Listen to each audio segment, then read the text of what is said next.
And now you speak about Paul Kagame, who's currently worshipped as an example of a great African leader doing great things for Africa. Is that not the case? Kagame is actually one of Africa's biggest problems, because Congo is the biggest dissettlement of Africa that causes Africa never to unite. And Kagame is the reason why we've got the Congolese struggle.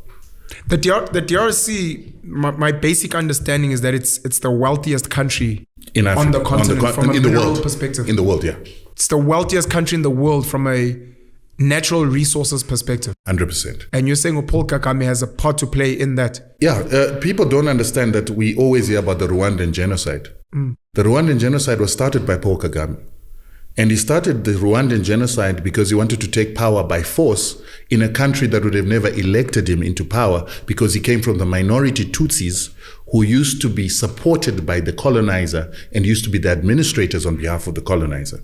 So for Paul Kagame to come back as a Tutsi to come and take power in Rwanda, he needed to do something. And what he did is he started the genocide. He started the genocide by bringing down a plane that had two presidents, Hutu presidents, the Burundian president and the Rwandan president. Paul Kagame and his RFP forces shot down the plane when it was landing back in Rwanda from actually an AU meeting.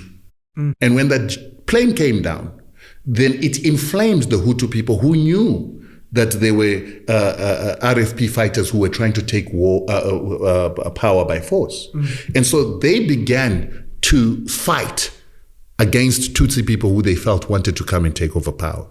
While they were doing that, Paul Kagame himself sent his forces to murder his own Tutsi people on a whole-scale level to make it look like a genocide, so that he could then have his forces come into Rwanda and take over power militarily under the guise of stopping a genocide against Tutsis. These are all things that are factual. Well documented. Jeez. It is actually something that the International Court of Justice wanted to persecute him for, and then the Americans covered up for him and the French covered up for him so that it wouldn't come out. But Paul Kagame came into power by murdering his own people.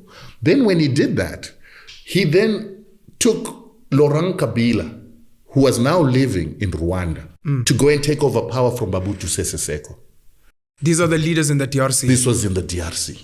And the arrangement that he had with Mobutu is, once you're in power, you need to bring some of my own people into your system.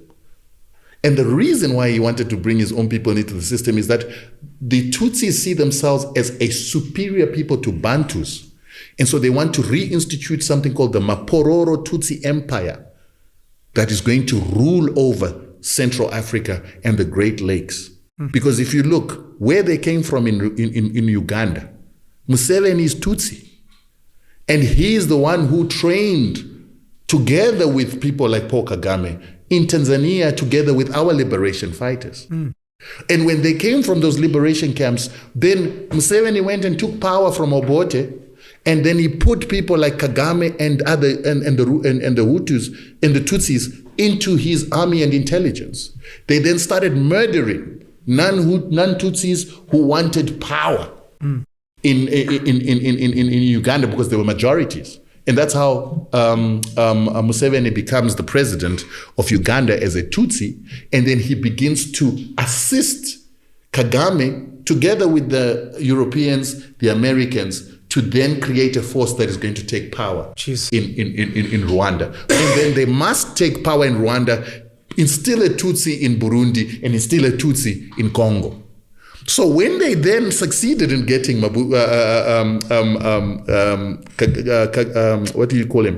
Kabila into power, Kabila refused to put Tutsis into his government. And when he refused, then Kagame and Museveni then sent their armies and rebels into Congo with an intention to remove Kabila. Kabila then ran to SADC. And that time SADC had an organ, or the military institution was called the organ, which was being headed by Mugabe. And he said, listen, they want to overthrow me. And he gave them the reasons why they want to overthrow. Mugabe sent but they got information that there was going to be an overthrow of Kabila, and then the UN was going to be forced to actually come up with a policy that says Congo must be broken down into 5 countries. Jeez. The 5 countries would then be easier to loot for the West through Uganda, Rwanda, and their own people that they would have placed within the Congolese system. Then Zambia and Zimbabwe came up with a counter proposal, but they also sent the armies of the Namibians and the Angolans to go and stop Kagame from overthrowing Kabila.